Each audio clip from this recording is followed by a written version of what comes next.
Hello दोस्तों, नमस्कार। मैं अमित स्वागत करता हूं। हम लोग देख रहे थे अंतर्राष्ट्रीय संगठन। चलिए सेशन को स्टार्ट करते हैं। सेशन में आप लोग बने रहिए। ब्रिक्स ब्रिक्स का स्थापना कब होता है? तो 16 जून 2009 को। ब्रिक्स का स्थापना कब होता है? तो 16 जून 2009 को होता है। स्थापना के समय देखिएगा, कह रहा है स्थापना के समय कितना देश से था? तो 4 देश से था। 4 देश से था स्थापना के समय। ब्रिक्स को क्या बोलते थे? ब्रिक कहा जाता था। अभी जो आप वर्तमान में ब्रिक्स बोलते हैं, उसको स्थापना के समय में ब्रिक कहते थे। ब्रिक का नामकरण कौन करता है? तो जिम ओ नील करते हैं। कब करते हैं? तो 2001 में करते हैं। 2001 में ब्रिक का नाम ब्रिक्स कब पड़ता है? तो 2010 में ब्रिक्स पड़ता है, क्योंकि 2010 में ही है ना साउथ अफ्रीका, समझे, ब्रिक में शामिल होता है। ब्रिक्स का क्वेश्चन पूछेगा हेड क्वार्टर कहाँ है? तो संघाई चीन में है। वर्तमान में कुल देशों की संख्या कितना है? 10 वो है। ब्रिक में वर्तमान में क्वेश्चन पूछेगा टोटल देशों की संख्या कितना है? 10 वो। लेकिन जब स्थापना हुआ था उस समय ब्रिक बोलते थे। उस समय कितना देश था?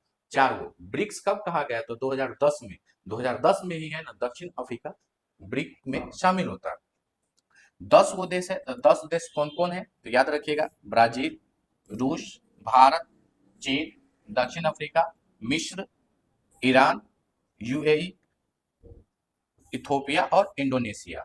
फिर से जान देखिएगा, ब्राजील, रूस, भारत, चीन, दक्षिण अफ्रीका, मिस्र, ईरान, यूएई, इथोपिया और इंडोनेशिया। कुछ स्टैटिक्स भी इसमें डाला हुआ है, अर्थात कहने का मतलब है ब्राजील। ब्राजील का राजधानी कहाँ है? तो ब्रासिलिया है। रूस का राजधानी कहाँ है? मॉस्को है। और चीन का राजधानी कहाँ है? तो बीजिंग है। दक्षिण अफ्रीका, देखिए दक्षिण अफ्रीका के 3 राजधानी है। प्रशासनिक राजधानी पूछेगा तो कहाँ है? तो प्रिटोरिया है। विधायी राजधानी कहाँ है? तो केप टाउन है। और न्यायिक राजधानी कहाँ है? तो ब्लोम फोन्टेन है। आगे हम देखेंगे, इंडोनेशिया के बारे में जानते हैं। इंडोनेशिया इंडोनेशिया ब्रिक्स का सदस्य कब बनता है? तो याद रखिएगा 2025 में। कब बनता है? तो 2025 में। ठीक, कैमा सदस्य देश बनता है? तो 10वां सदस्य बनता है। समझिए, 10वां सदस्य देश बनता है। ब्रिक देखिए, पहले ब्रिक था, आप इसको ब्रिक्स प्लस बोलते हैं। ब्रिक्स प्लस बोलते हैं, प्लस बोलते हैं। अर्थात कहने का मतलब है ब्रिक्स प्लस का पहला दक्षिण पूर्व एशियाई सदस्य देश कौन बनता है? तो इंडोनेशिया।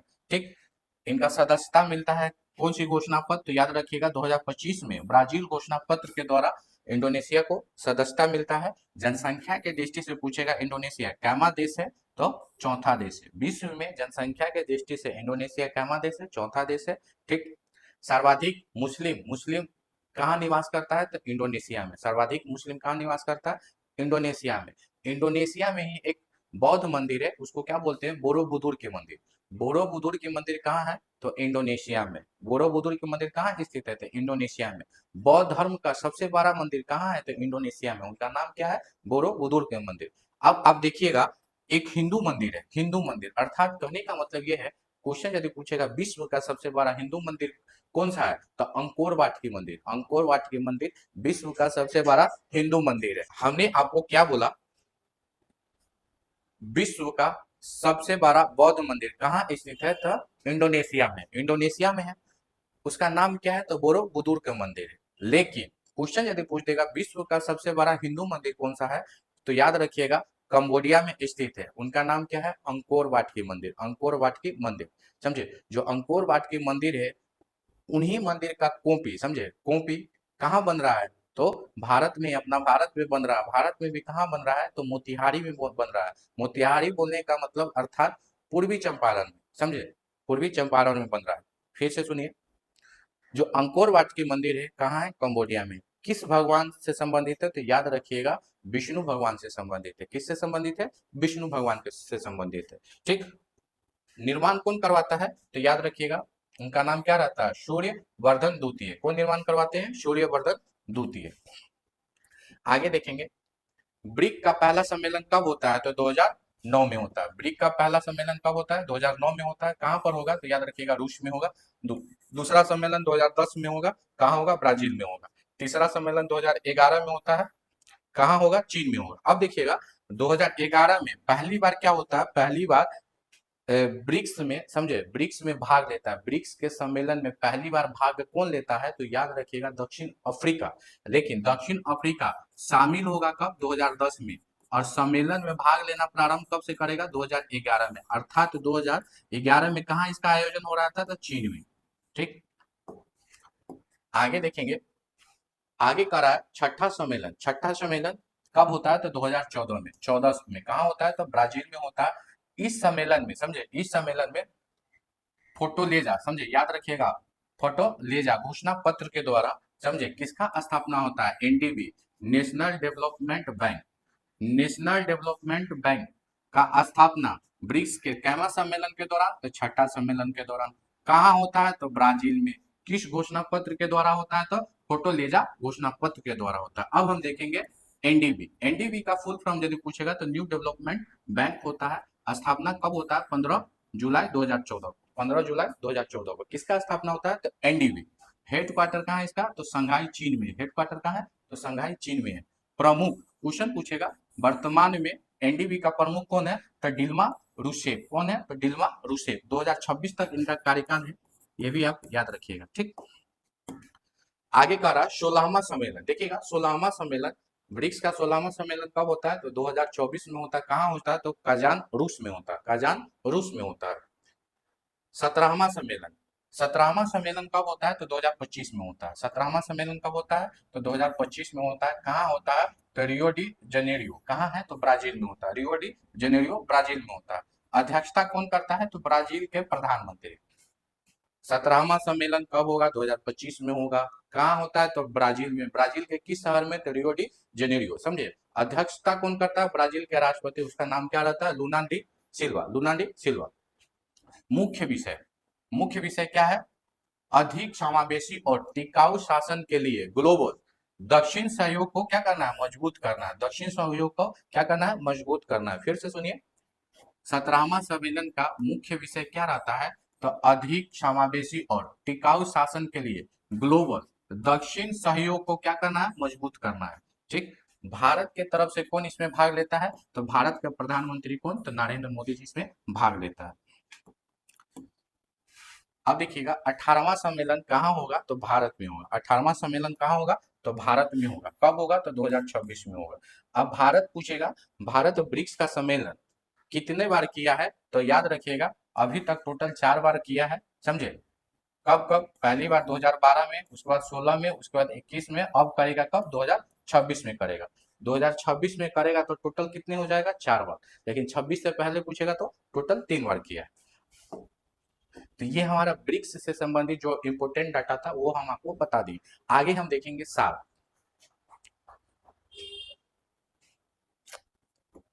देखिएगा सार्क, सार्क का फुल फॉर्म क्या होता है? South Asian association for regional corporation. South का सार्क का फुल फॉर्म क्या होता है? South Asian association for regional corporation. अर्थात हिंदी में इसको क्या बोलते हैं? तो दक्षेस बोलते हैं। दक्षेस बोले तो दक्षिण एशियाई क्षेत्रीय सहयोग संगठन। ठीक, सार्क का स्थापना कब होता है? तो याद रखिएगा 8 दिसंबर 1985 को। 8 दिसंबर 1985 को किसका स्थापना होता है? सार्क का। किस घोषणा पत्र के द्वारा? तो ढाका घोषणा पत्र के द्वारा सार्क का स्थापना होता है। सार्क का हेडक्वार्टर कहाँ है? तो काठमांडू, नेपाल में। सार्क का हेडक्वार्टर कहाँ है? काठमांडू, नेपाल में। टोटल सदस्य देश पूछेगा सार्क में कितना है?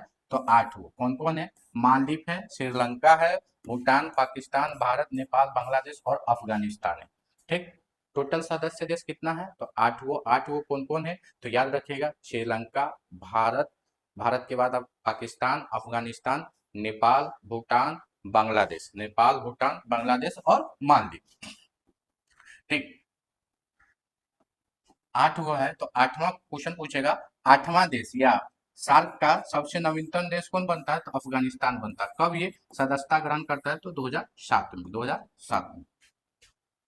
चलिए, सार्क का कार्य पूछेगा, यदि कार्य, यदि मैच देम में या मैच देम में दे देता है, समझिए, ऑप्शन में देगा कि निम्नलिखित में से सार्क का कार्य कौन सा है या नहीं है, या उद्देश्य, ये सब भी आपको याद रख लीजिएगा, क्योंकि क्वेश्चन का लेवल क्या है? अप हो गया है, क्वेश्चन का लेवल बढ़ गया। ठीक, सार्क का कार्य क्या है? तो मानव संसाधन विकास एवं पर्यटन को क्या करना है? बढ़ावा देना है। कृषि एवं ग्रामीण विकास बैंक का क्या करना है? मतलब ये भी बढ़ावा देना है, सूचना एवं गरीबी उन्मूलन करना है, शिक्षा शिक्षा सुरक्षा एवं संस्कृति ईटीसी का क्या करना है, बढ़ावा देना है। सार्क का उद्देश्य पूछेगा तो उद्देश्य में याद रखिएगा, दक्षिण एशियाई एशियाई लोगों के कल्याण को क्या करना है, बढ़ावा देना है, समान हितों के मामलों एवं अंतर्राष्ट्रीय स्तर पर आपसी सहयोग को मजबूत बनाना है, अन्य विकासशील देशों के साथ सहयोग को क्या करना है, मजबूत करना है। ये क्या है, तो सार्क का उद्देश्य है, सार्क का उद्देश्य है। अब हम ये दोनों से रिलेटेड कुछ क्वेश्चन है मेरे पास, जो उसको देखते हैं, आप लोग बताइएगा इसका आंसर क्या होगा। देखिए क्वेश्चन है, कह रहा है दक्षिण अफ्रीका ने पहली बार ब्रिक्स समिट में किस वर्ष भाग लिया। देखिए हमने आपको बताया क्या, दक्षिण अफ्रीका यदि ब्रिक्स में पूछेगा, ब्रिक्स में शामिल कब होता है, तो 2010 में। लेकिन ब्रिक्स समिट में, ब्रिक्स सम्मेलन में भाग कब लेता है, तो पहली बार 2011 में। कहाँ इसका 11 में होता है, तो चीन में। कहाँ, तो इसका आंसर क्या हो जाएगा, 2011। इस डाटा में कंफ्यूज नहीं होना है, ठीक। इसका आंसर हो जाएगा ऑप्शन नंबर 3, 11 हो जाएगा। अगला क्वेश्चन है, अगला क्वेश्चन कह रहा है निम्नलिखित में से कौन सार्क सार्क के 8 सदस्य देश में शामिल नहीं है। हमने आपको क्या बताया, सार्क के टोटल सदस्य देश कितना है, 8 है। तो 8 में कौन है, मालदीव है, मालदीव, श्रीलंका, श्रीलंका, भारत, पाकिस्तान, अफगानिस्तान, नेपाल, भूटान और बांग्लादेश, बांग्लादेश,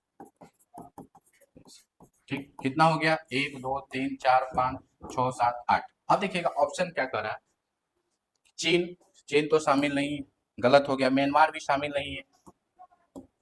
ऑप्शन नंबर 3 क्या कर रहा है, सिंगापुर, सिंगापुर भी शामिल नहीं है, समझे। तो आंसर क्या हो जाएगा, तो मालदीव। ऑप्शन नंबर 4 इसका क्या है, करेक्ट आंसर है।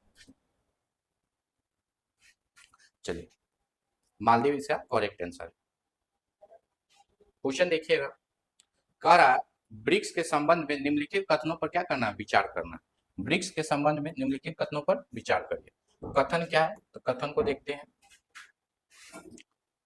कथन एक कह रहा, 16वां ब्रिक्स शिखर सम्मेलन रूस की अध्यक्षता में कजान में संपन्न हुआ, समझे। उसके बाद ऑप्शन 2 क्या कह रहा है, इंडोनेशिया ब्रिक्स का पूर्ण सदस्य बना। ऑप्शन सी क्या कह रहा है, 16वां ब्रिक्स शिखर सम्मेलन का मुख्य विषय न्यायपूर्ण वैश्विक विकास और सुरक्षा के लिए संस्कृतिवाद को सशक्त करना है। तो देखिएगा, फिर से सुनिएगा, 16वां ब्रिक्स शिखर सम्मेलन कहाँ होता है, रूस के शहर कजान में। ये तो करेक्ट आंसर है, ये हो जाएगा आपका करेक्ट आंसर है। उसके बाद कह रहा है, दूसरा कथन क्या कह रहा है, इंडोनेशिया ब्रिक्स का पूर्ण सदस्य सदस्य बन गया है। तो ये भी करेक्ट आंसर है, पूर्ण सदस्य बन गया है। कब बनता है, ये 2025 में बनता है, ठीक। तीसरा क्या कह रहा है, 16वां ब्रिक्स शिखर सम्मेलन का मुख्य विषय न्यायपूर्ण वैश्विक विकास और सुरक्षा के लिए सांस्कृतिक और सशक्त करना। तो इसका जो आंसर हो जाएगा, तो आंसर देखिए, तीसरा स्टेटमेंट क्या मेरा गलत है, समझे। इसका आंसर क्या हो जाएगा, पहला और दूसरा, समझे, पहला और दूसरा हो जाएगा।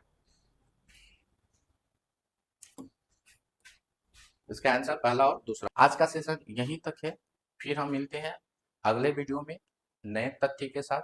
आप अपना ख्याल रखिएगा और अच्छे से पढ़ाई कीजिएगा। जय हिंद, जय भारत।